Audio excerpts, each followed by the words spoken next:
comentarles que estamos con la expositora, que es Laura Berrastro, doctora en Ecología y Recursos Naturales, profesora asociada de la Universidad Federal de Río Grande del Sur y especialista en herpetología con énfasis en la historia natural, biología y ecología con especies de lagarto en peligro o restringidas a biomas y ecosistemas típicos del sur de Brasil. Además, coordina el equipo de monitoreo de fauna del Instituto de Biociencia y el curso de especialización en levantamiento y monitoreo de vida silvestre, quien entonces el día de hoy nos va a estar haciendo la charla titulada Los lagartos relictos y endémicos del sur de Brasil. Así que puede comenzar, doctora. No sé si quiere hacer algún tipo de acotación o simplemente empezamos con la charla. Bueno, buenas noches a todos. Quiero agradecer mucho a la organización de esta charla y a mi amigo también y colega Yarko Vilina, que hace mucho tiempo que nos conocemos y me invitó entonces a presentar un poco del trabajo que hacemos aquí en el sur de Brasil.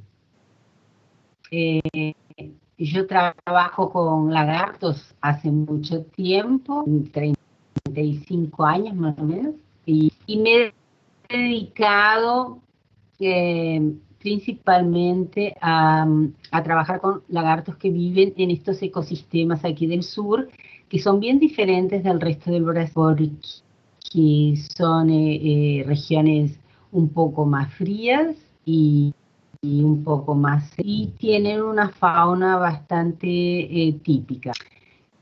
Estos ecosistemas aquí del sur, ellos son más parecidos con los ambientes de Uruguay y de parte de Argentina que con el resto de Brasil.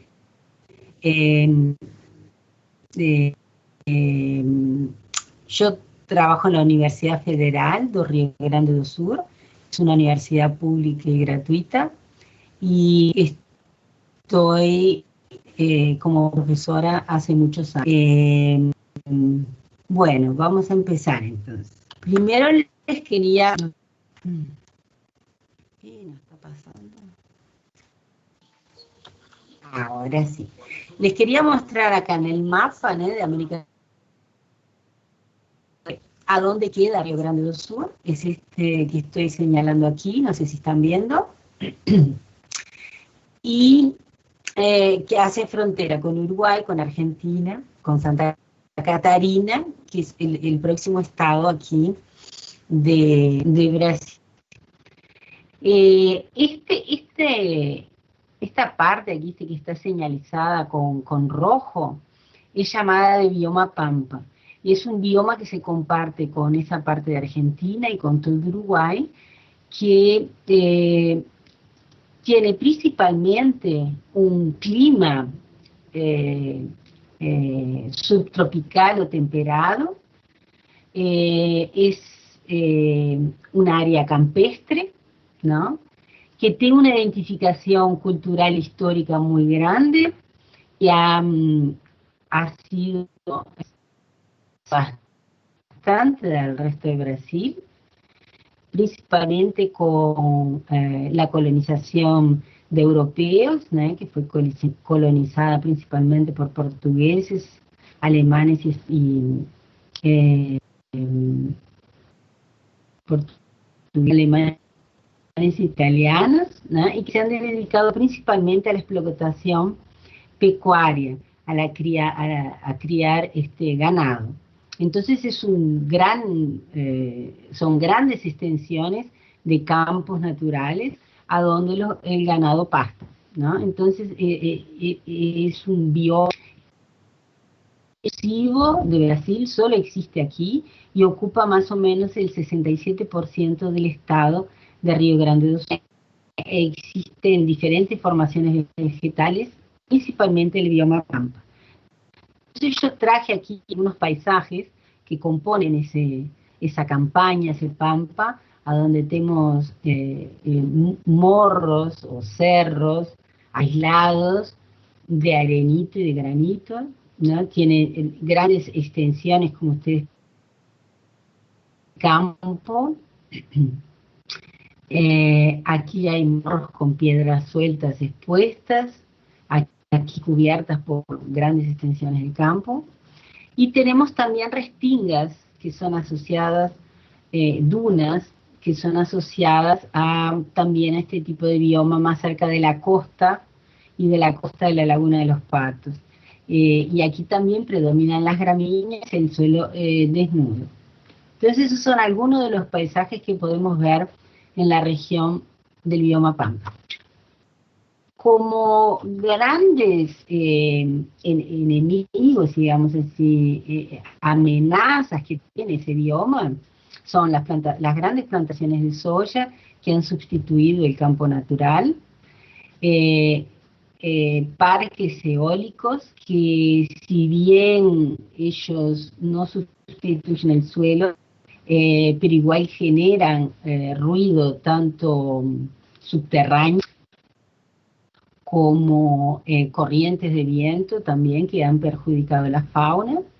Y tenemos la urbanización, principalmente en las zonas costeras y cerca de las ciudades, y una grande amenaza se ha generado en estos lugares, en esta región, por causa de las implementaciones de algunas celulosis, y con ello asociado grandes monoculturas de pinos y de eucaliptos, ¿no? Entonces eso también ha generado una sustitución muy grande del campo y la exclusión del ganado. Por otro lado, tenemos en una región más al norte, más de altitud, de mayor altitud, ustedes pueden ver aquí la leyenda para ver la altitud. Tenemos regiones aquí en el estado de Río Grande do Sur que pueden llegar a más de 1000 metros de altura, y 750 es una región bien más alta que la región del bioma Pampa, que se llaman campos de encima de la sierra. Esos campos son una región que hace divisa con Santa Catarina, y tienen altitudes que varían entre 900 y 1200 metros, con grandes cañones también, a donde se acumula parte de la floresta. Y esos campos también son grandes extensiones de campos con gramíneas altas y vegetación y capones y montes de araucarias, ¿no? La araucaria aquí es típica en Río Grande do Sur y en el Plan Alto de las araucarias, donde también existen en Santa Catarina, el Plan Alto de Santa Catarina, y en el Plan Alto también bueno, también son ecosistemas muy particulares, un poco más homogéneos, ¿no? Tenemos grandes extensiones de campo donde también se cría ganado, y esos capones ahí de vegetación de mata, de floresta, con la floresta de araucaria juntos. Esa parte de los campos de encima de la sierra hace parte de los dominios de la Mata Atlántica. A grandes amenazas también para esa región del Brasil son las monoculturas de pino, para venta también a hacer celuloso, y grandes extensiones de campo han desaparecido abajo de plantaciones de pinos. Y con eso han desaparecido también todas esas amenazas que se crean tanto en el bioma Pampa como en los campos encima de la sierra. Están eliminando o amenazando mucha fauna que se encontraba asociada a esos ecosistemas y asociada muchas veces en forma restricta, ¿no? Aquellos tipos de fauna que caracterizan aquel ambiente y que no se encuentran en otros ecosistemas. Pero para hablar entonces un poco de los lagartos de Río Grande do Sur, ¿no? Nos tenemos en este estado, que tiene esa extensión en kilómetros cuadrados, Nos tenemos 128 especies de reptiles, hasta ahora conocidas. La mayoría son serpientes, tanto venenosas como no venenosas, es decir, venenosas son todas, ¿no? Pero no peligrosas, que son la mayoría. Tenemos 11 tortugas, de las cuales incluimos 5 especies de tortugas marinas que vienen a alimentarse a las costas de Río Grande do Sur, que es una parte muy fría aquí de los océanos, del océano del Atlántico Sur, pero que igualmente aquí tenemos la presencia de, no tenemos desovas ni construcción de nidos aquí en nuestras playas, porque es una región más fría, pero sí las tortugas marinas jóvenes se, se alimentan en esta región del Atlántico. Y tenemos 6 especies de tortugas de agua dulce. Tenemos 8 anfibianas, que son aquellas, aquel grupo de reptiles que no tiene, que son subterráneos, con ojos vestigiales y que se entierran en el sustrato, y tenemos exclusivamente una especie de yacaré y 22 lagartos, que son los que nos interesan hoy. Entonces, para conocer los lagartos de Río Grande do Sur, yo traje aquí las fotos de ellos. Tenemos el Polycrus acutirrostris, que se llama también iguana. A veces tiene una apariencia parecida con la iguana, pero no es. O camaleoncillo de la sierra, también es llamado porque tiene los ojos saltones. Y ocurre ahí en los dominios de la mata atlántica, exclusivamente en los campos de encima de sierra. Es un lagarto arborícola y él es muy poco común, es bastante raro. Tenemos el Anisolepis grilli, que es llamado de lagartija de las uvas. Él también tiene su ocurrencia también en los campos de encima de la sierra, en las matas de araucaria. Es también arborícola, semiarborícola, y es llamado lagartija de las uvas porque se asocia a los parrales, que en esas regiones hay grandes plantaciones de parrales con producción de vino, y se alimenta, durante la maduración de la uva, se alimenta de los insectos que vienen allí cerca de la uva. Entonces los agricultores piensan que se va a alimentar de la uva y en realidad se alimenta de los insectos. Entonces esa familia de lagartos, Leosauridae, tiene 4 especies aquí en el estado de Río Grande do Sur. Tenemos también Anisolepis undulatus, que es una especie categorizada como vulnerable aquí en Brasil, porque es una especie muy rara. Inclusive se pensaba que estaba extinta aquí en Brasil, en esta parte del estado, porque no había sido encontrada en 50 años, pero hace unos 10 años, unos 8 años atrás, 2 investigadores encontraron en campo. Pero igual es muy rara, y en Uruguay, ella se puede encontrar en los campos pedregosos, ahí en el límite con Uruguay. Del lado uruguayo es más común. Tenemos Orostrophus bautieri, que también es una especie arborícola asociada también a las matas de araucaria, que es un lagarto amenazado.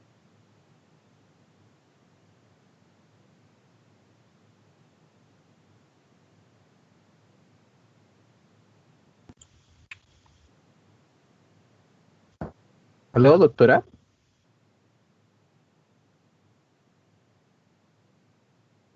Doctora, se le fue el audio por si acaso. ¿Aló? Hola. Ahora sí. Es que se le había ido el audio por si acaso cuando estaba dando la descripción del reptil que aparece en la imagen. En la página está. En la anterior.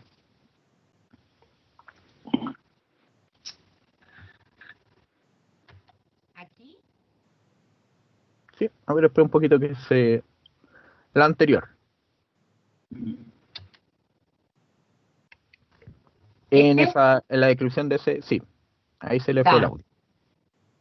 No, que estaba diciendo que este lagarto, él es muy raro aquí, estaba considerado desaparecido, extinto acá de esta región, pero hace unos 8 años fue encontrado de nuevo por dos investigadores. Del lado uruguayo, él es común en los campos pedregosos, rocosos. Del lado uruguayo, él es más común, es más fácil de encontrar.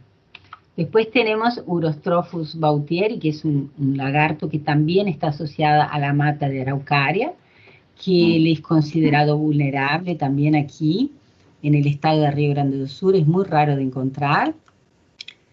A Enyalios yeringi, ella es característica también de las matas, de la floresta de mata atlántica, y ocurre y se encuentra aquí en el norte del estado de Río Grande do Sur, asociado también a los mismos tipos de floresta que el resto de la mata atlántica, ¿no? Entonces acá tenemos un joven aquí a la derecha que tiene un poco de coloración blanca, un macho.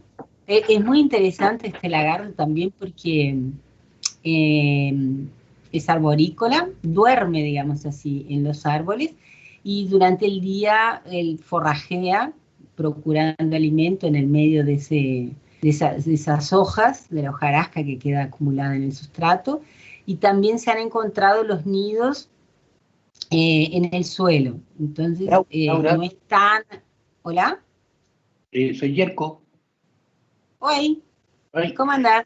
bien, mira, Laura, perdona que interrumpa, Sí. pero cuando tú dices mata atlántica, Mm, ¿sí? Ese ecosistema maravilloso que tienen en Brasil, sí. en Chile no se conoce mucho, primero no se entiende que mata es bosque, Ah, sí. ¿ya? Y Atlántico, que es una franja de bosque que está pegada en la costa del Atlántico de Brasil. Sí, mata atlántica es un bioma, digamos así. Sí, un bioma. Y es uno de los dos grandes biomas más amenazados de América del Sur, Sí. porque está absolutamente destruido, junto con la región mediterránea de Chile. Son los dos hotspots o puntos calientes en biodiversidad, porque tienen un gran endemismo y su vegetación está absolutamente destruida. Sí, en verdad, aquí lo que llamamos de mata atlántica es que es una gran floresta que recorre la costa atlántica brasilera desde el norte de Río Grande do Sur hasta Río Grande del Norte, que queda más o menos a donde el Brasil da la vuelta para entrar al Caribe. Bueno, hasta ahí se extendía la mata atlántica, que es una floresta bien diferente de la floresta amazónica, y que tiene un alto grado de endemismo, exactamente. Y hoy sobró, digamos, a partir de la colonización por los españoles, por los portugueses aquí en Brasil, lo que sobró fue 7,5 de la floresta original. Entonces, es muy poco lo que ha sobrado. La mayoría del bosque que se encuentra hoy eh, preservado es en áreas de conservación, ¿no? Y el resto son ciudades, bueno, Río de Janeiro, por ejemplo, ¿no? San Paulo, todo eso era parte de la mata atlántica. Y tiene, por ejemplo, para dar ejemplos de alto grado de endemismo, el 64% de los anfibios de la mata atlántica son endémicos de la mata atlántica, ¿no? Existen géneros exclusivos de anfibios, de anuros de la mata atlántica. Existen varias especies de bótrops, de yararacas, que son de la mata atlántica. Entonces tiene una diversidad tan grande de nichos que ha generado una especialización de la fauna adaptada, que han generado muchas especies de vertebrados endémicas, ¿no? Que es una cosa muy rara, ¿sí? Bueno, y este señor aquí, la iguaniña verde, ella es un lagarto bastante típico de ese tipo de vegetación, de ese tipo de floresta. Y lo que yo les quería contar es que cuando el macho, que es verde, de ese color, está copulando con la hembra, que la prende, la muerde, la asegura con la boca, en el cuello, y durante toda la cópula el macho comienza a cambiar de color y a quedarse con un color muy parecido a estas hojas. Cambia del verde al marrón. Y como una forma, digamos así, de pasar más desapercibido para los predadores. Entonces él muda en pocos minutos, en 5 minutos más o menos, se convierte en un color así marrón, y después que acaba la cópula, se sube a los árboles de nuevo y vuelve a su verde. Entonces es una historia así bien interesante de ese bichito tan bonito. Después tenemos a los lialemus, que ustedes de lialemus saben mucho, porque tienen la mayor cantidad de lialemus del mundo. Pero acá en Brasil tenemos 3 y aquí en el Río Grande do Sur tenemos 2 especies.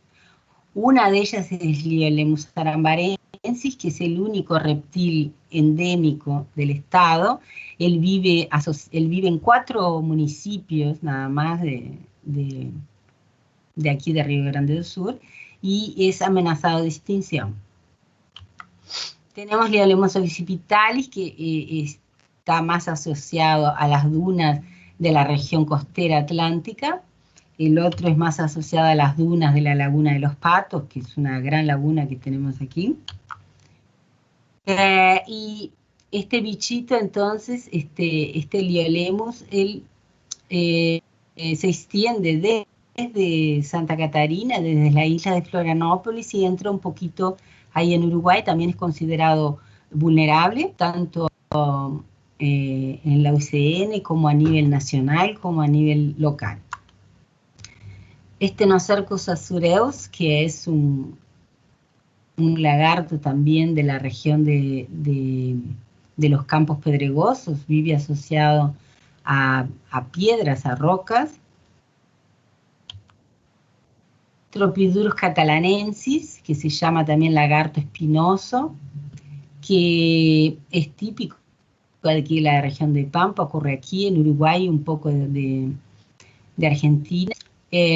También vive asociado a ambientes de rocas.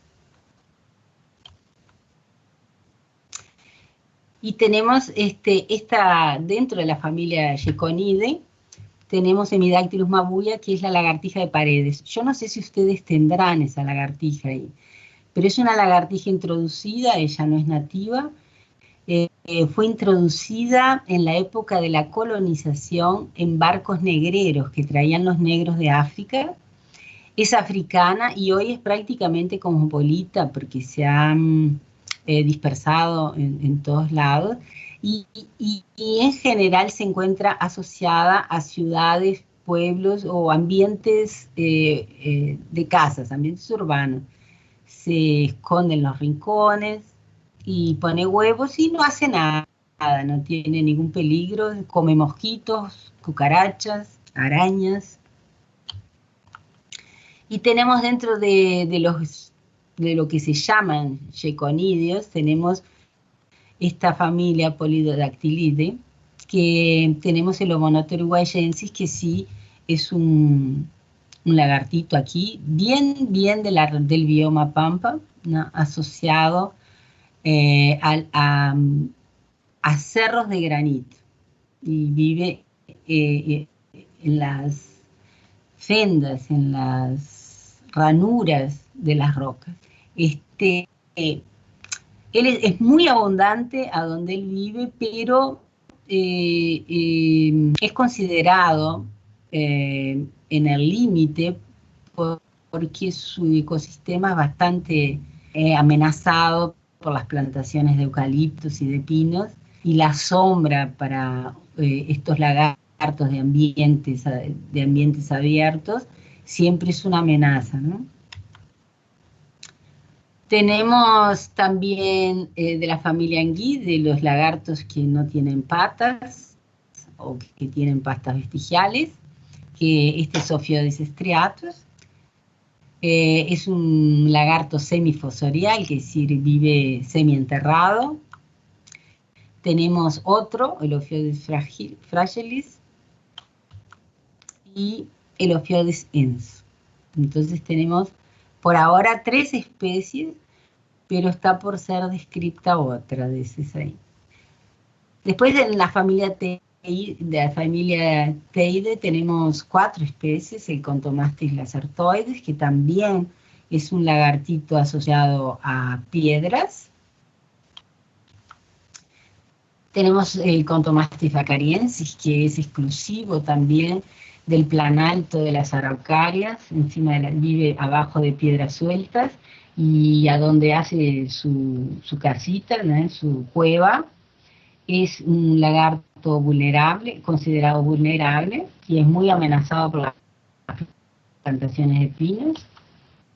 Teius suculatus, que es llamado de lagartija verde, que es característico de los campos, es un lagarto muy abundante, y construye tocas en el suelo, y inverna, solo sale en primavera y verano para reproducirse y para se alimentar. Y tenemos el Salvator meriani, que es el mayor, que se llama también lagarto overo o lagarto de papa amarelo, que es el mayor lagarto que tenemos. El género Salvator y Tupinambi son los mayores lagartos de América del Sur, y es un lagarto considerable, bastante grande. Eso es un macho, bastante agresivos también. Y tenemos los gymnostalmides, que son lagartos muy pequeños, el Cercosaurus olivacea y el Cercosaurus berseri, que son muy asociados a hojas a hojas de la mata o de los capones, ¿no? Y dentro de la familia Cincidae, que son lagartos de escamas lisas, bien brillosos, tenemos Aspronema dorsivitatum, que es un lagarto bastante común, se llama también de cinco dorado, porque tiene un color brillante, amarronzado, que parece un dorado. Es bastante común, asociado a casas, y es vivíparo, igual que el 5 prata, que vive asociado también a suelos de mata, de floresta. Bueno, yo les quería mostrar algunas implicaciones ecológicas en la morfología de lagartos, porque toda la morfología, cómo son las patas, cómo son las uñas, cómo son los dedos, cómo es la cola, el tamaño de la cabeza, el formato de la cabeza, todo eso se asocia de alguna forma o puede reflejar esa morfología, adaptaciones que esos animales tienen a sus ambientes. Entonces, pueden estar ligadas al uso del espacio, al alimento, garras, lamelas, que son modificaciones de las escamas subdigitales, y escamas carenadas o espinosas. Todo eso está asociado a un determinado tipo de hábitat. Lagartos que viven en árboles también presentan miembros más largos generalmente, y dedos más largos y más finos. La forma general del cuerpo también, si son cuerpos más esguíos, más alongados, o cuerpos más cortos y anchos. Todo eso indica, más o menos, refleja de una cierta forma cuál es el ambiente que esos organismos están asociados. Entonces, en general, por ejemplo, lagartos que tienen miembros atrofiados o que no tienen miembros y tienen el cuerpo bien largo, en general, y fino, generalmente están asociados al hábito fosorial, que es el hábito subterráneo, construyen túneles. Tenemos también que las uñas largas y en ángulo recto, el último dígito aquí, es una característica de animales que se pueden locomover en arena, ¿no? Para tener una mejor adherencia. El formato del cuerpo también, en general, especies arborícolas tienen el cuerpo más alto de que ancho, y especies que viven asociado a piedras en fisuras, en general tienen los cuerpos achatados, son bien chatados. Tenemos también el tamaño de la cabeza, el ancho de la cabeza y el ancho de la mandíbula está muy asociado a la dieta, al tipo de dieta, y también está asociado a defensa de territorio. En general, especies en donde los machos defienden territorio y disputan femias, en general tienen la cabeza más ancha y las mandíbulas más anchas también.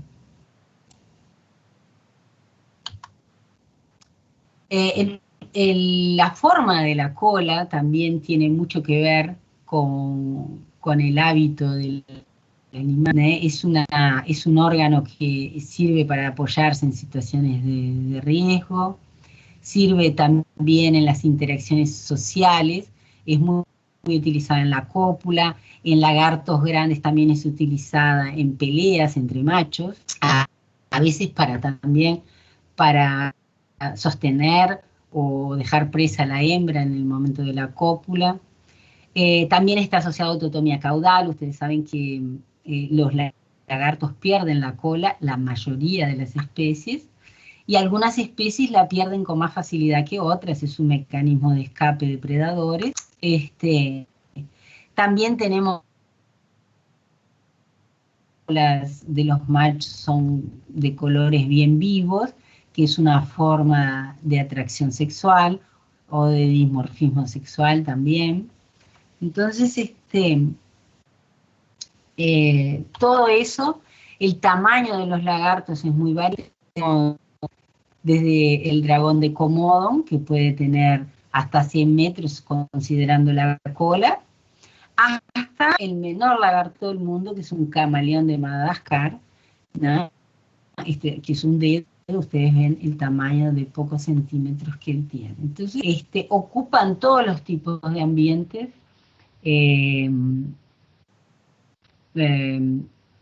pueden tener hábitos semiacuáticos a veces, pero en general pueden ser terrestres, estar asociados a árboles, estar asociados a campo, a pantanos, es decir, arena,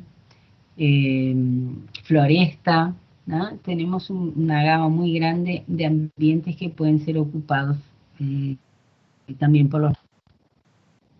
Bueno, a lo largo de muchos años, de unas 3 décadas, hemos estudiado algunas especies restrictas, como son el Violemus aramarensis, el Oxypitalis o Monarca uruguayensis, Contomastic bacariensis y Tropidurus catalanensis, entre otros. También hemos estudiado otros, ¿no? Y con esas informaciones de historia natural y de ecología de esos lagartos hemos contribuido con informaciones para la conservación de las especies y para la conservación de los ambientes que ellos habitan.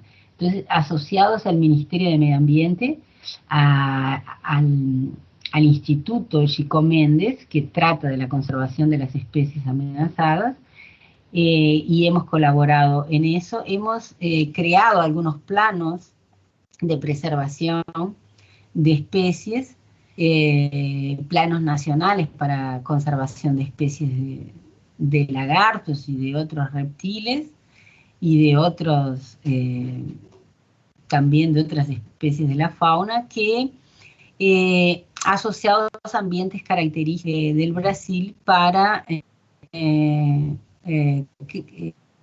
garantizar, digamos, que parte de esos ambientes permanezcan en forma natural. Dentro del género Liolemos, que ustedes deben de conocer algunos lagartos, ¿no? Tenemos una cantidad de especies aquí en América del Sur, van desde de Perú hasta el sur de la Patagonia, y también en altitud existe un gradiente de especiación altitudinal muy grande, desde el nivel del mar a 5.000 metros de altura, y ocurre, y se los encuentra en varios tipos climáticos, desde desiertos hasta ambientes de florestas temperadas. Entonces, aquí tenemos dentro de los Liolemos hoy más o menos 262 especies descritas. Ellos tienen una grande tasa de especiación, son muy plásticos, ¿no? En adaptación. Hay varios trabajos que han tratado sobre eso. Y aquí tenemos dos especies, como dije, ¿no? El Liolemus occipitalis, que tiene sus límites de ocurrencia desde la isla de Santa Catarina hasta la región de Balizas, acá entrando unos 120 kilómetros en Uruguay. Vive en estos ambientes de dunas, donde existen fuertes vientos, en la región atlántica, ¿no? En la costa atlántica. Y hemos estudiado mucho, me he dedicado mucho a estudiar la biología termal de estos lagartos, a diferencia de lagartos de regiones tropicales, cómo estos lagartos responden a ambientes a donde existe una estaciones bien diferenciadas por la temperatura, que es una cosa bien diferente al resto de Brasil, a donde las estaciones, cuando existen diferencias durante el año en estaciones, generalmente están asociadas a la pluviosidad y no a la temperatura. Entonces aquí tenemos un ambiente, un clima que generalmente la pluviosidad es más o menos constante a lo largo del año. Existen estaciones un poco más húmedas que otras, pero no drásticamente. Pero sí la temperatura, donde los veranos son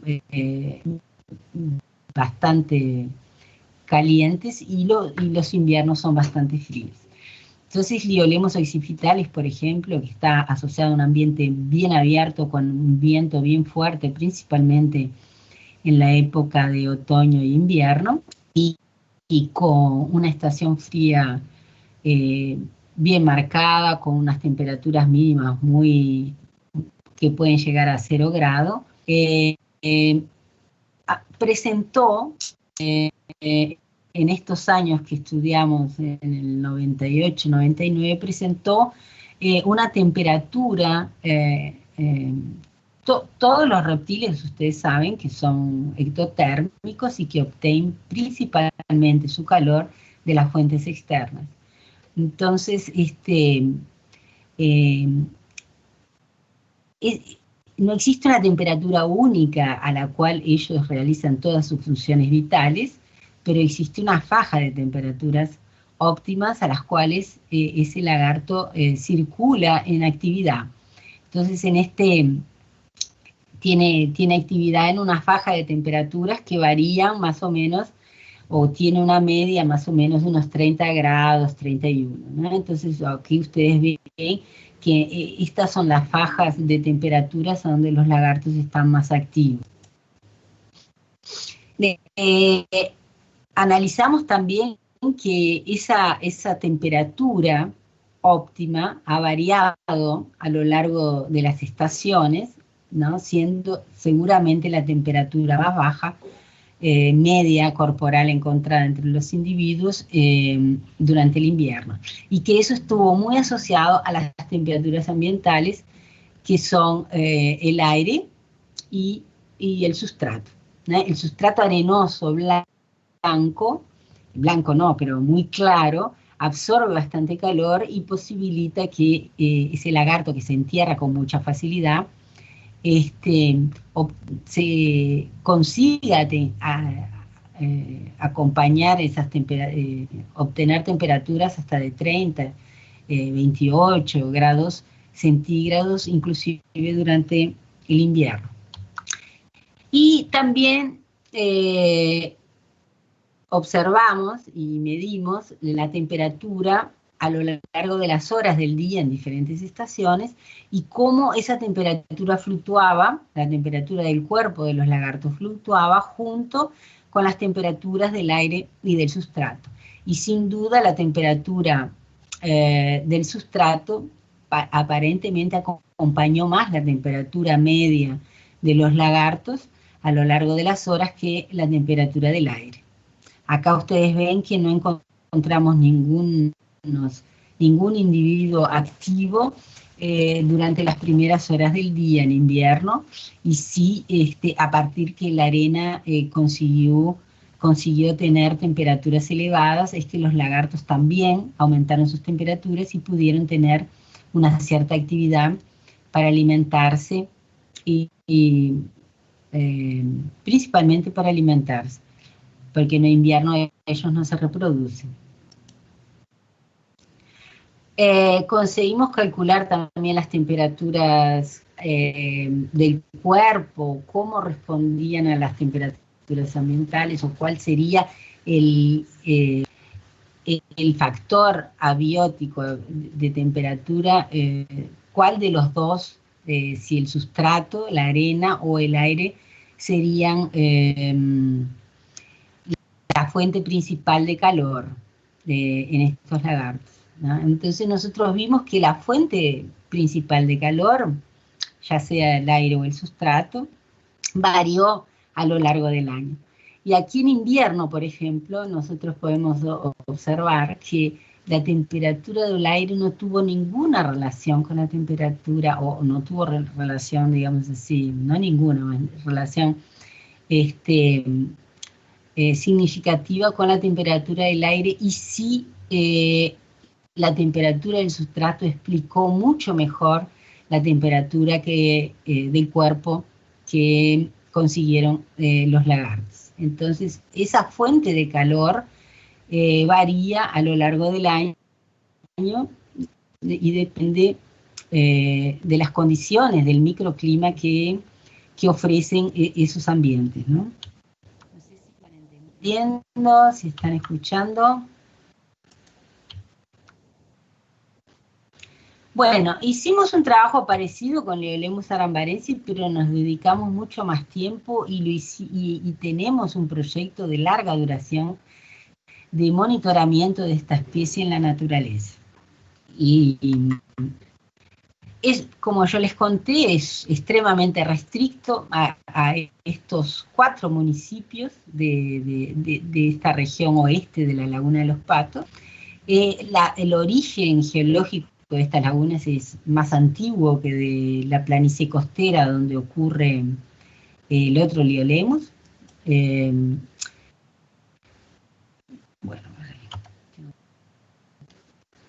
Y este es el ambiente a donde lo encontramos. Se asocia principalmente a estas gramíneas de vegetación herbácea, a donde se esconde, a donde se entierra muchas veces en el medio de la arena y de las raíces de esta vegetación, y a donde encuentra su alimento. Se alimenta principalmente de artrópodos y de frutos de gramíneas o de polen de esas gramíneas. También hicimos estudios de biología termal, y lo interesante es que nosotros estudiamos la misma población en el año 2000 y 2001, y después retomamos el estudio en el año 2012 hasta ahora. Entonces venimos acompañando esa población desde el año 2000. Es una población que se encuentra sin ninguna alteración y es una población bastante saludable, digamos así, desde el punto de vista de su variación genética, de números de lagartos. Entonces, ustedes ven también que tiene una temperatura media, digamos así, un poco mayor que la especie de la región costera. Este es el histograma en 2 años de estudio, a partir de 709 temperaturas que nos medimos en cada lagarto.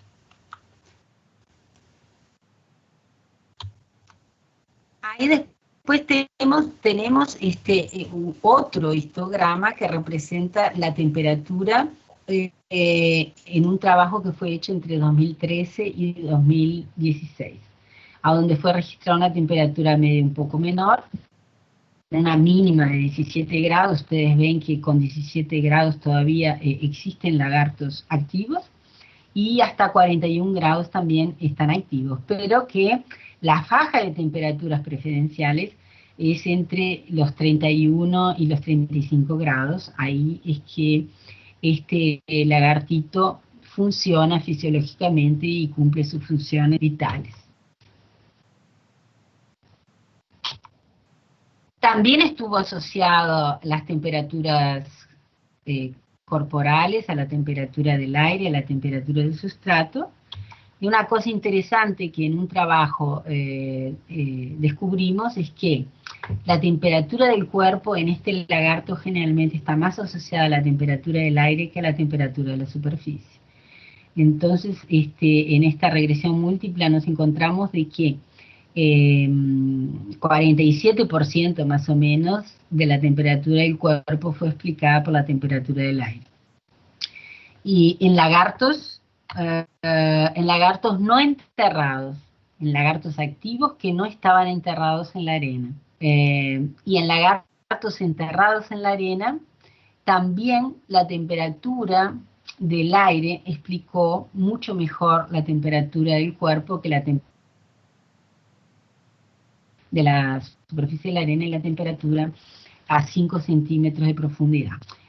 Entonces, vemos acá, entonces, se puede ver que en este lagarto, al contrario del otro Liaemus, la influencia o la fuente de calor de la brisa del aire es más importante que la de la superficie.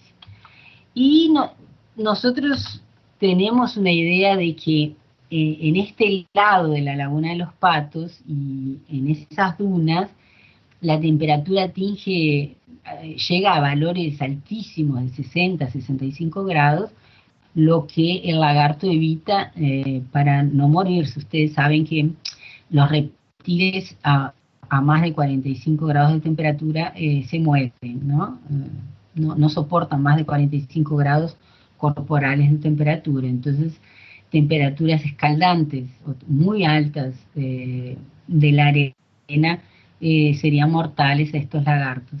A diferencia de la otra especie, a donde el viento frío atlántico está constantemente soplando y enfría, ¿no?, generalmente la superficie. Los lagartos son muy sensibles al viento por la pérdida de calor, porque generalmente tienen tamaños pequeños y la pérdida de calor por unidad de superficie es muy rápida, muy alta. Entonces generalmente evitan las corrientes de viento, las grandes corrientes de aire frío. Entonces el otro lagarto, Oxypitalis, construye, toca y se entierra más que este lagarto. Entonces su fuente principal de obtención de calor es la arena. Igual todas las fuentes de calor del microhábitat hacen parte, ¿no?, son recursos térmicos que los lagartos usan, ¿no? También encontramos encontramos que las temperaturas variaron entre los sexos en forma significativa. En general las hembras tienen temperaturas mayores y seguramente está asociada a la producción de huevos. Y también variaron a lo largo de las estaciones las temperaturas, la temperatura del cuerpo. Y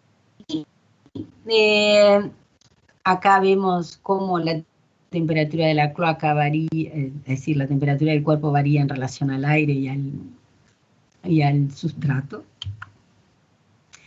Y también ahora estamos haciendo un trabajo de acompañamiento, trabajo de determinación de la eficiencia termorregulatoria de este lagarto. Porque existen muchos estudios, hasta voy a mostrar aquí, existen varios estudios de Liolemus, donde se discute si las temperaturas preferenciales a la temperatura media del cuerpo sería una característica conservativa, evolutivamente hablando, o si habría una adaptación a los ambientes diferentes. Entonces, por ejemplo, ese trabajo que tiene muchos años, que fue hecho a diferentes altitudes, con especies a diferentes altitudes en Chile, muestra cómo a altas temperaturas que los Liolemus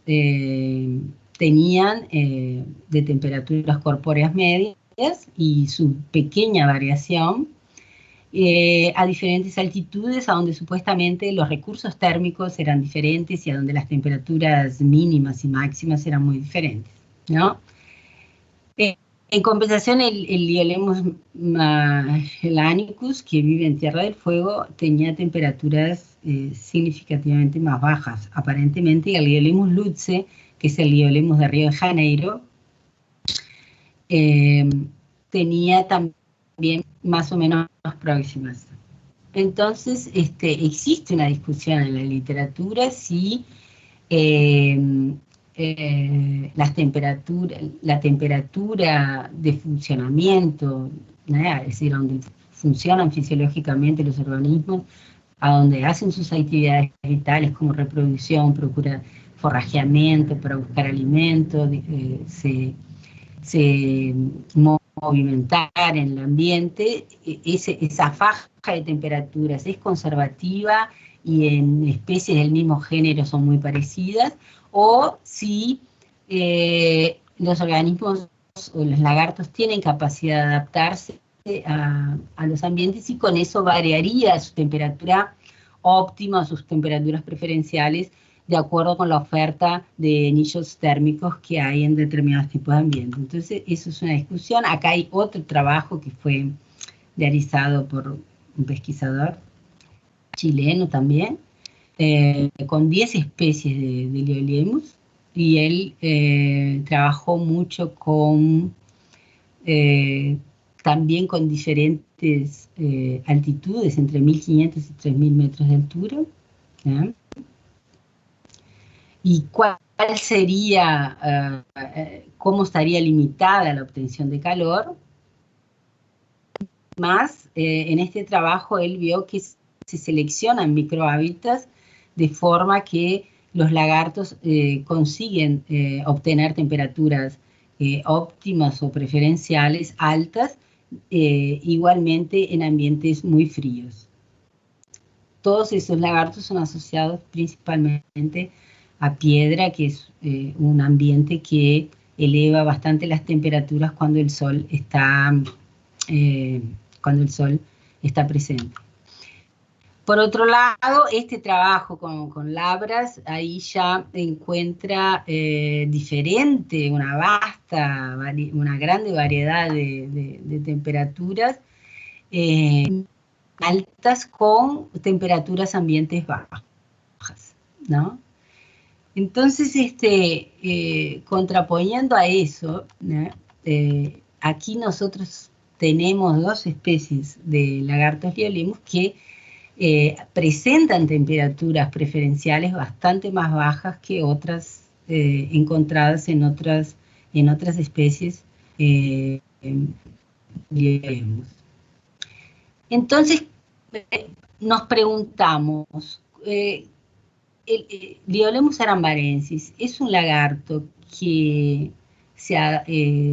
es conformista, es decir, de acuerdo a cómo va variando la temperatura del ambiente y la oferta de anillos térmicos que tiene, él en forma pasiva calienta su cuerpo y ahí puede tener su periodo de actividad, o es un lagarto que activamente procura los microclimas térmicos para conseguir atingir su temperatura óptima. Entonces tenemos lagartos que son termoconformistas, es decir, que son más pasivos en esa termorregulación, y lagartos que son más activos y tienen adaptaciones comportamentales a encontrar un ambiente térmico que favorezca el aumento de la temperatura del cuerpo. Entonces, con esa pregunta, nosotros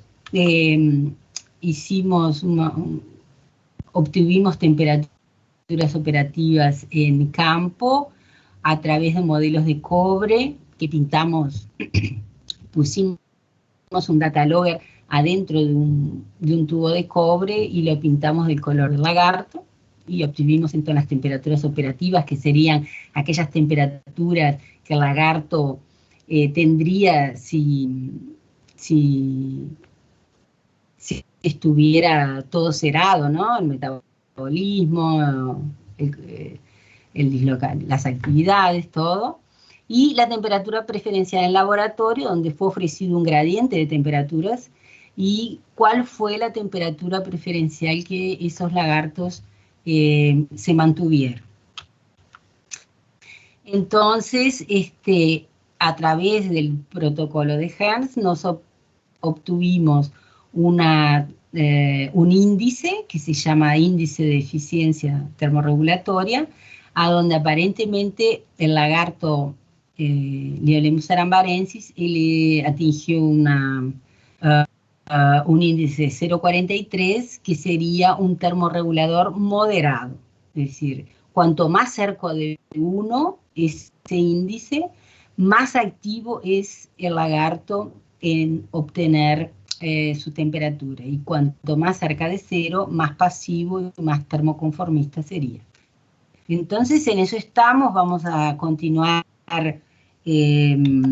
haciendo este trabajo en forma sazonal. Esto lo hicimos en verano ahora, y vamos a continuar con estos estudios en las otras estaciones del año para ver si esa condición de termorregulador moderado es diferente cuando la oferta de temperaturas ambientales varía también. Por ejemplo, en invierno puede haber menos recursos, y entonces cuando hay menos recursos térmicos ideales, ¿él es más termoconformador o él es más termorregulador activo? Entonces, vamos a analizar ese tipo de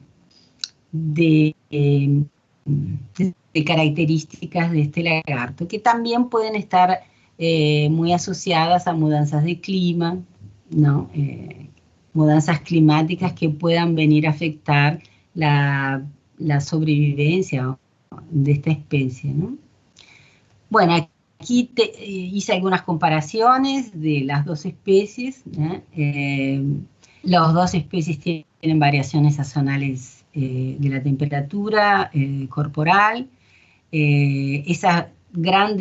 Existe una grande variación de temperatura durante el periodo de actividad, que es una característica de lagartos que son forrajeadores de emboscada, como son los Liolaemus, y también en ambientes con periodos fríos, a donde el amanecer o las primeras horas del día son más frías que las temperaturas de la tarde o del mediodía, y variaciones sazonales. Entonces es una característica de lagartos en esos tipos de ambiente, que existe una grande variación de las temperaturas corporales a lo largo de los periodos, durante los periodos de actividad. También la fuente de obtención de calor fue más o menos importante en las diferentes estaciones. Probablemente la radiación solar es una fuente de obtención de calor muy importante en estos lagartos de áreas abiertas, con una incidencia solar muy grande. Y también el color críptico de esos lagartos tiene una gran influencia en la obtención de calor a través de la radiación solar. ¿Bien? Y ahora les quiero hablar un poquito del género Monota, que es un lagarto chiquitito que pierde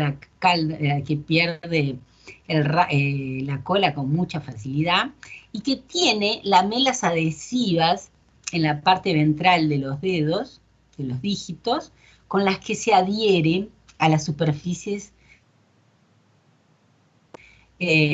a donde se esconde. Se puede colgar, digamos así, del techo sin caerse. Entonces vive asociado a estas piedras sueltas, y ustedes ven que tiene un rango de ocurrencia muy restricto. Se le encuentra en esta parte de Río Grande do Sur y en esta parte de Uruguay, nada más. Existen 10 especies de monota. También el género monota es un género del cono sur, digamos así. También es un género que está adaptado a ambientes fríos, más o menos fríos, dependiendo del lugar. Existen 10 especies en ese género, entre Argentina, Uruguay y el sur aquí de Brasil, a donde están Homonota uruguayensis, que tiene, digamos así, estas poblaciones que nosotros estudiamos en varios aspectos. Se llama lagartiño do Pampa, es uno de los nombres comunes que se le ha dado. Ustedes ven que hay unas frestas, unas grietas en las piedras a donde él se esconde y se protege de depredadores, se protege del frío. Es un lagarto, ahora salió publicado, ayer salió publicado un artículo que hicimos con una orientada mía, sobre la actividad de este lagarto, que tiene actividad tanto diurna como nocturna, y durante todo el año. Inclusive cuando existe un frío muy grande en la región del Pampa y un viento muy frío, está activo. Él está activo a temperaturas de 11 grados de temperatura del aire, y él está corriendo por encima de las piedras, ¿no? Es bastante abundante a donde él existe, pero él es exclusivamente restricto a estos morros que se levantan en el medio de la campaña.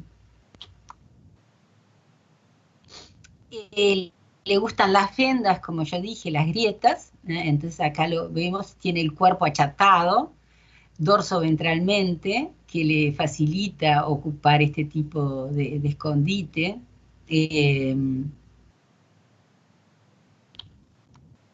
Nosotros hicimos un análisis de biogeografía de las poblaciones de este lagarto, tanto del lado de Uruguay como del lado de Brasil, y encontramos que tiene una estructuración poblacional muy marcada. Las poblaciones son aisladas tanto genéticamente como geográficamente, no hay intercambio de individuos entre las poblaciones. Entonces se aíslan las poblaciones en cada uno de los cerros donde ellos ocupan, ¿no? Antiguamente existía un grande mar que entró en esta región y aparentemente los homonotas quedaron aislados en esos cerros o en esos lugares durante muchos millones de años, y esa estructura, cuando el mar se retiró y en los campos ahí, ellos quedaron aislados. Es una especie que hoy es considerada vulnerable en el Brasil por la amenaza de su hábitat y por la especificidad que tiene en su hábitat, el exclusivo de esos cerros. Entonces, no existe en otros lugares, ¿no? Entonces, no sé si ustedes ven acá la cantidad de... Estos son los haplótipos exclusivos de cada población y los haplótipos genéticos, y ustedes ven las distancias, es decir, cuántas mutaciones hubo entre esta población y la población siguiente. Y acá tenemos una población en Cerro del Tigre, acá en Brasil, que está aislada totalmente, inclusive genéticamente. Entonces se encontraron cuatro,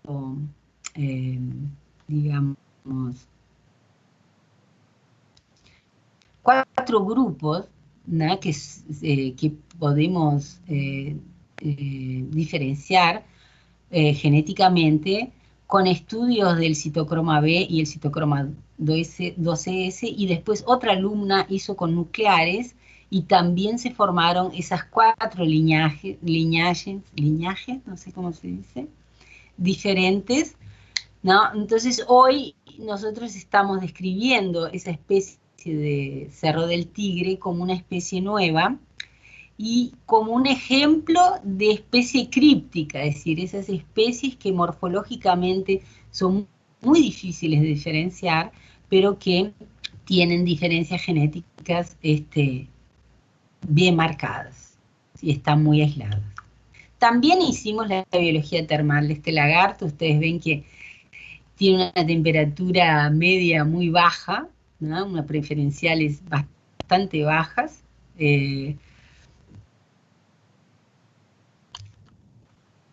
Tiene también, las temperaturas variaron sazonalmente a lo largo en diferentes estaciones, y estuvieron asociadas tanto a la temperatura de sustrato como a la temperatura del aire. También estuvieron asociadas en diferentes estaciones.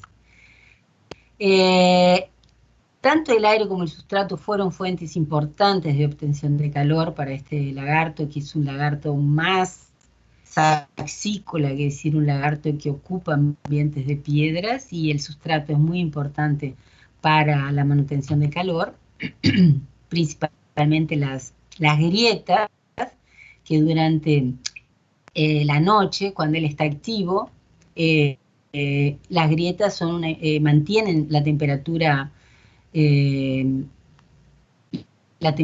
bastante elevada en relación a la temperatura del aire. Y vimos también cómo en invierno también la temperatura del aire, ella no explicó en forma significativa la temperatura del cuerpo, y sí la temperatura del sustrato. Entonces tenemos el mismo efecto sazonal de variación de la fuente de obtención de calor preferencial, también en este nomonota. Las temperaturas corporales de Homonota uruguayensis, que fue la especie que estudiamos, son también, tienen una cierta semejanza con otras especies de homonotas que viven en ambientes fríos. Los ambientes térmicos reflejan también la temperatura del cuerpo, también son forrajeadores de emboscada y tienen una actividad muy larga, y por eso las temperaturas en actividad variaron desde 8 grados de temperatura del cuerpo hasta 38 grados, es decir, existe una gama muy grande de temperaturas en que el animal puede estar activo. Varió sazonalmente y concluimos que es un lagarto altamente ticmotérmico, es decir, los lagartos ticmotérmicos son aquellos a donde la fuente principal de calor es el sustrato. Bueno, era eso, tendría algunas otras cosas para mostrar, pero iba a quedar muy largo. Puedo presentar otros lagartos en otra oportunidad. Y bueno, muchas gracias de nuevo por la invitación y por estar aquí con ustedes. Muchas gracias a usted, doctora, por la presentación. Muy interesante el tema. Bueno, para ir concluyendo, vamos a dar espacio para un par de preguntas. Si es que alguien de los presentes tiene alguna pregunta, como siempre, puede hacerla a través del chat o solicitar directamente la palabra, en este caso también a través del chat, y luego encender su micrófono. No sé si alguien tiene alguna pregunta, si no, para leer un par de preguntas de las que ingresaron al registrarse.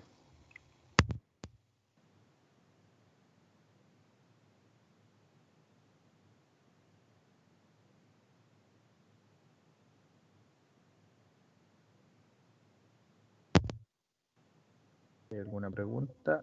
Aquí solicitaron la palabra. Marcela Osandón, si gusta puede tomar la palabra. Hola, soy Nelson, sí. Ah, Nelson, hola. Hola. Profesora, doctora, mucho gusto. Buenas noches. Buenas Disculpe, con la especie que mostró los haplotipos casi al último, y ese grupito que está separado genéticamente, pero cerca geográficamente, ¿ustedes tienen alguna idea de algún factor ambiental, geográfico, algo que haya eh, provocado, digamos, esa diferenciación? Sí, ¿qué pasa? Que esa especie, las poblaciones de esa especie, ellas se aíslan encima de cerros. En esa región de la campaña existen campos chatos y a cada tanto, digamos así, en esa región surge o se eleva un cerro pedregoso, eh, y esos lagartos viven asociados exclusivamente a esas piedras de esos cerros. Entonces, no se encuentra ninguna población de ese lagarto en el ambiente de campo, en el ambiente chato, solo asociado a los cerros. Entonces, esos cerros, a lo largo de miles de años, se han aislado, ¿no? Como expliqué, había agua ahí, había océano, que se retiró, y esos cerros quedaron aislados en la campaña, en la región baja, y entonces esas poblaciones no tienen intercambio genético, ninguno. Están aisladas geográficamente y hoy también genéticamente.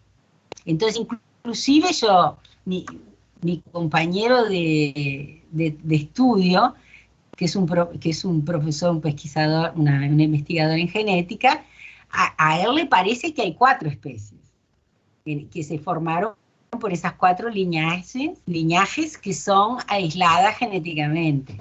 Bueno, pero yo, como herpetóloga, creo que tiene que haber también asociado alguna diferenciación a nivel morfológico, y hemos encontrado algunas variaciones en el tamaño de la cabeza, también en algunos tipos de escamas, que son muy sutiles, pero que pero que lo diferencian un poco morfológicamente del resto de las poblaciones, ¿no? Entonces, por eso iríamos a describir una especie nueva por ahora solamente en ese lugar.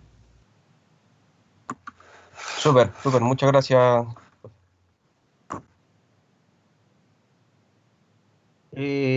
Profesor Yerko está pidiendo la palabra, así que procedemos a...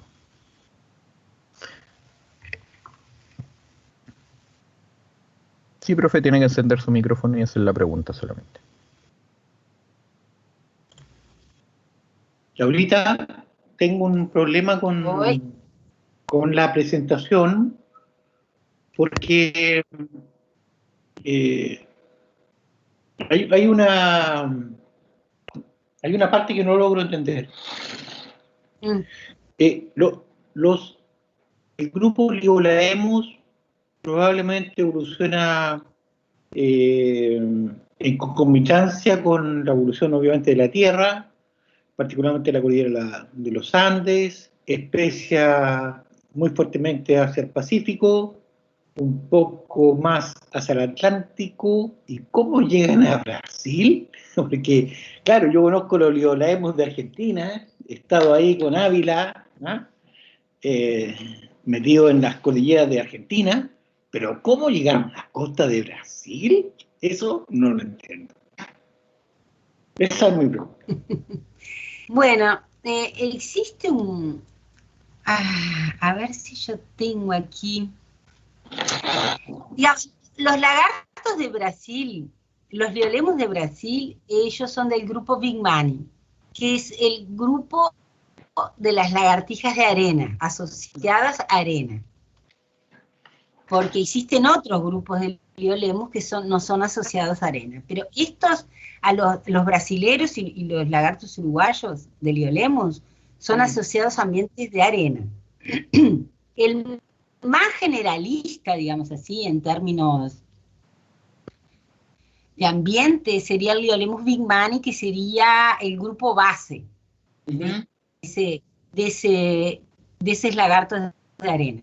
El grupo Big Mani tiene el lagarto más generalista, que sería el Liolaemus Big Mani, que hoy bien sabemos que hay muchas especies dentro de ese grupo. Pero originalmente habría esa especie de Big Mani adaptada a ambientes de arena que se dispersando para ambientes nuevos que fueron surgiendo con la retirada del mar. Uno de los más nuevos sería el Liolaemus occipitalis, que ocupa, digamos así, la faja de planicie costera más nueva que hay acá en la región de Río Grande do Sul. Entonces, ese grupo arenícola se habría dispersado hacia el este, digamos, decir, de América del Sur, ocupando ambientes de arena, ¿no? Inclusive encontramos un lagarto nuevo, Liolaemus gardeli, en un relicto de arena del medio del río Tacuarembó, es decir, ni siquiera asociado a ambientes de dunas costeras, ni de laguna, y sí un relicto que quedó ahí, donde hay una especie totalmente aislada, nueva y restricta.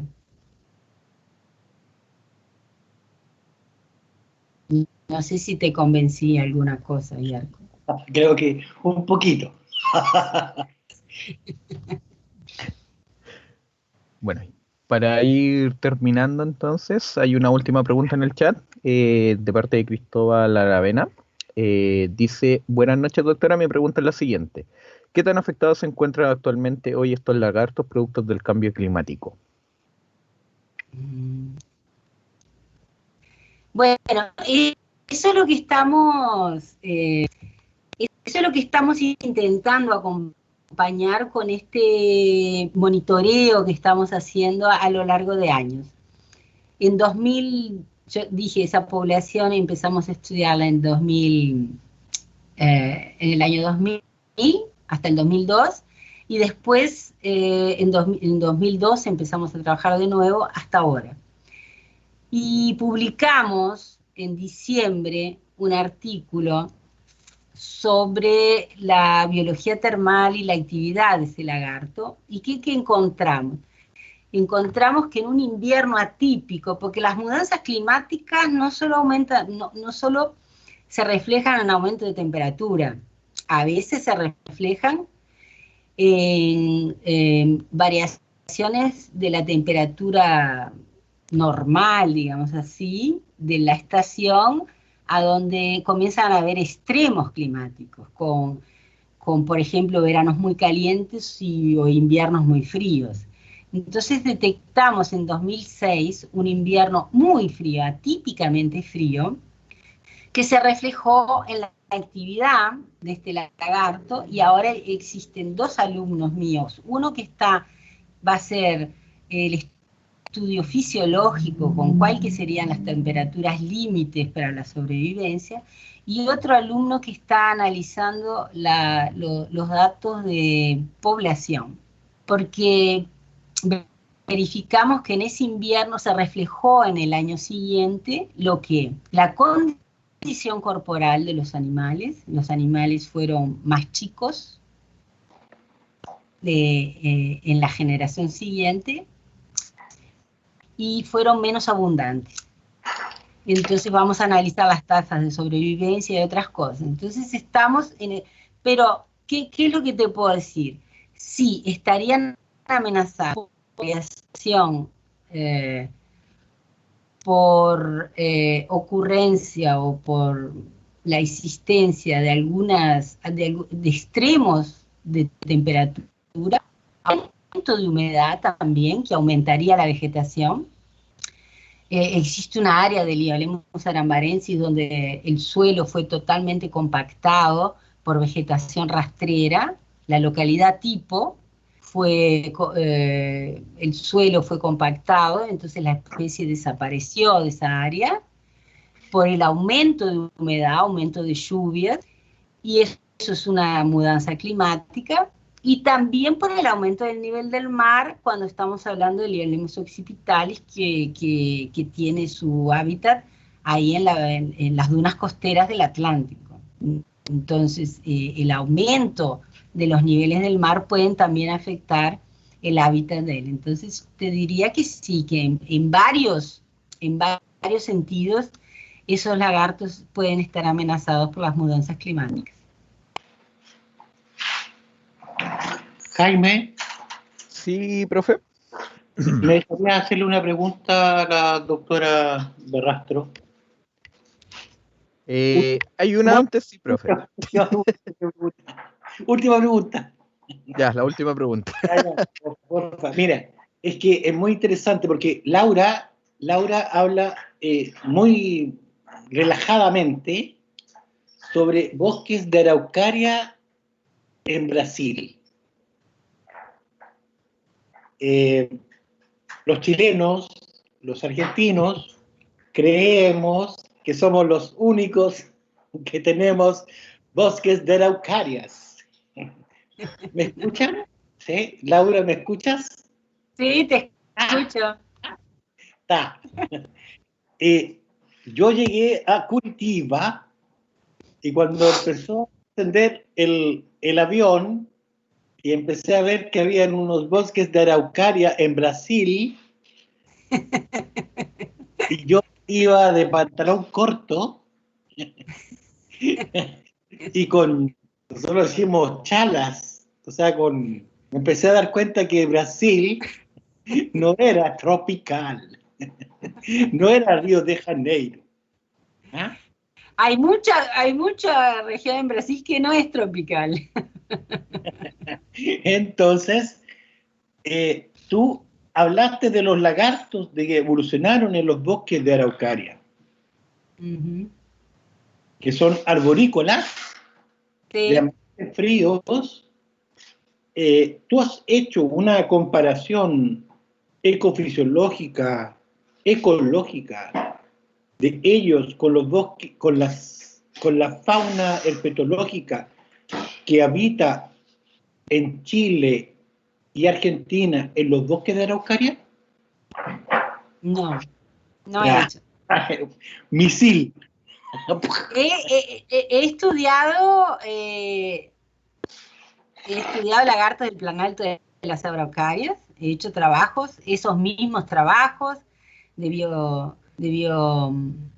biogeografía, de biología termal, de dieta, de reproducción, de un montón de cosas, con lagartos que viven ahí. He hecho, pero no los he comparado con los lagartos de las araucarias de Chile. No. Pero podemos hacer un proyecto y Ya, estudiamos. Jaime, déjame un último comentario. Como nota. Sí. Aquí en Chile tenemos a Omonota gaudichaudi, que no sé si es una buena especie, pero es del desierto de Atacama. Ah, Sí, es cierto. sí. Es nocturno. Tiene esos ojos grandes que tienes tú ahí que me mostraste a todos nosotros, digamos, que es precioso. Omonota gaudichaudi es nocturno. Es un cazador nocturno. Y la temperatura, o sea, Sí, este también. el calor corporal lo saca de las rocas. El Sí. desierto de Atacama, por ejemplo, en este momento, en el desierto de Atacama, deben de estar haciendo -2, -3, donde está él. Sin embargo, él está activo. ¿Ah? Sí, acá también la misma cosa. Porque él vive en lo que aquí en Chile se llama piedras lajas, que son unas piedras planas que adquieren calor durante el día, y cuando se da la inversión térmica empiezan a emitir calor. Claro. Y ellos calientan su cuerpo con la roca. Y cuando se activan, igual que acá. ¿sí? ¿Igual? Ya. Igual. Y él sale, y es un cazador que dura 3 horas, 3 horas y media, cazando insectos, y claro, y cae en letargo, y pues la vas ahí, pero es interesante, porque es muy parecido a lo que tú presentaste. Eso, nada más, Sí, no quiero... cuando estudiamos la dieta y la actividad vimos que él forrajea de noche. Y de día sale y se expone al sol, que le ayuda a la digestión, la temperatura, elevar la temperatura para la digestión. Mira tú, ya, no quiero hablar más, no puedo hablar más. Gracias. Bueno, entonces, después de la intervención del profe Yerko, para ir cerrando, hay una última preguntita que estaba para cerrar ya, de una compañera que está preguntando, Valentina Barrera, preguntando sobre si hay, donde usted se encuentra en este momento, si hay algún tipo de programa de recuperación y liberación de lagartos. No. Solo de conservación en este caso. Solo de conservación. Aquí no se practica mucho la reintroducción de especies en lugares, por ejemplo, que pueden haber desaparecido. Que era una cosa que a mí me surgió, me dieron un poco de ganas de que Leolemus arambarensis, ya que desapareció de la localidad tipo, ver si se podía reintroducir de alguna forma. Pero no es una práctica que los investigadores de aquí les parezca aceptable así. Ni siquiera a nivel del Ministerio de Medio Ambiente. No se practica mucho la reintroducción. Se ha practicado a veces en algunas especies de mamíferos y de aves. Eso sí. Claro. Pero de lagartos no.